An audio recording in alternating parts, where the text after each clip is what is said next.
Most of this generation quits the second they get talked to.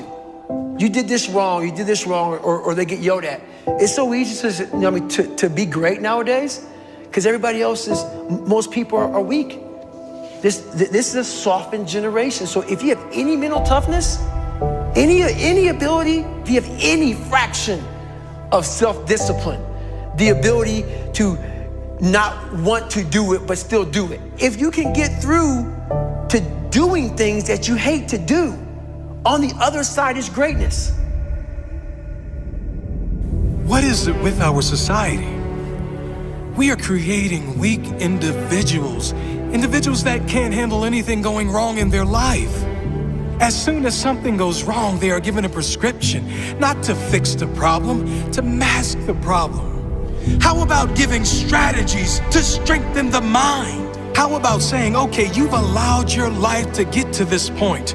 Now take responsibility and dive deep into personal development. Learn why you feel this way, not because of the event. The scientific facts about why you feel the way you do and what you can do to strengthen it. The moment they are criticized, rather than take any of it on board, rather than prove any of those people wrong, they give up. They attempt to defend the criticism with useless talk, but never with definitive action. The moment they are challenged, they crumble. The moment things get hard, they declare defeat. It must not be for me. It was their fault. If they didn't do this or treat me like this or say this, then I would have made it. No, you're just soft. You're weak. Tell yourself the truth. Because until you do that, until you look in the mirror and acknowledge that you are the problem, you'll never be able to grow into the person that is capable of achieving all those things you want. You are the problem, the only problem. Your mindset is the problem. Your attitude is the problem. It is no one else's fault, it's yours. If you want the good news, you are also the solution. You and only you. If you have character, that statement will change your life. If you have no character, you'll remain an average complaining hater like most other people. You are your only problem, and you are the only solution. Sure, big things happen, tragic loss, things which no one would deserve. I'm not talking about those things. I'm talking about the people who are one job loss away from a breakdown. One relationship breakup away from depression. One argument ruins their entire week. Come on, people.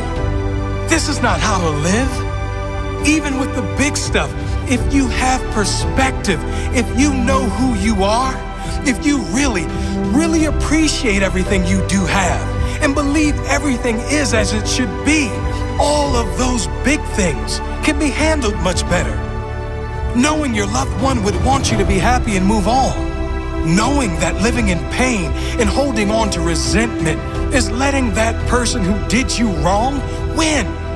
But letting go and living your life, loving your life, that is you saying, I won. That is you saying, I will not allow you to own any piece of my mind and spirit. That is true courage and mental strength. And I'm not saying avoid pain. Pain, suffering, failures, they are all part of every single person's life. There's varying levels of pain for sure.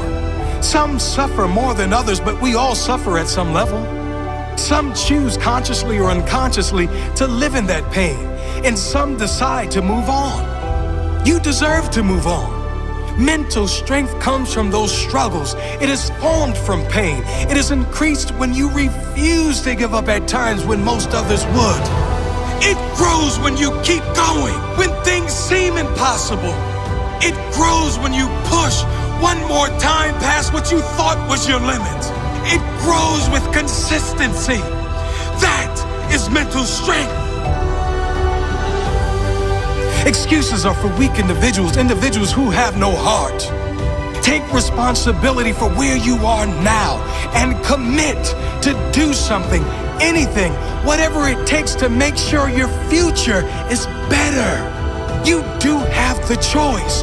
You can make excuses and stay where you are, Or you can take responsibility, take action, and get where you need to go, where you deserve to go. What do you choose?